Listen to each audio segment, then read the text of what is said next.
What do you think about Alice Miller and her thesis that most psychological diseases and aberrant behavior are the result of some kind of childhood trauma? Some are.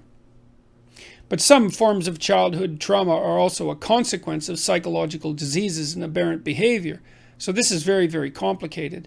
I'm more on the existentialist front with regards to these sorts of theories. So Alice Miller's thesis is basically Freud's thesis. Freud certainly posited that many forms of psychological distress were a consequence of childhood trauma of various sorts.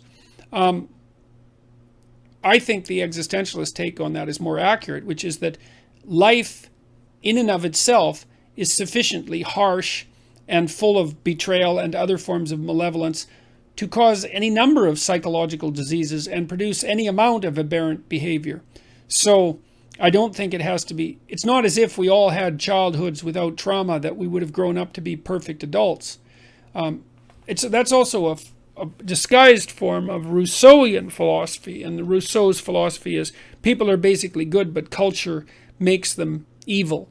And that's not true. People are basically good and evil, and culture fortifies the possibility of both, adds strength to the possibility of both. So I think that people are sometimes damaged in childhood in ways that need to be addressed in adulthood, but that there are plenty of other reasons for psychological and physical disorder. Genetic causes,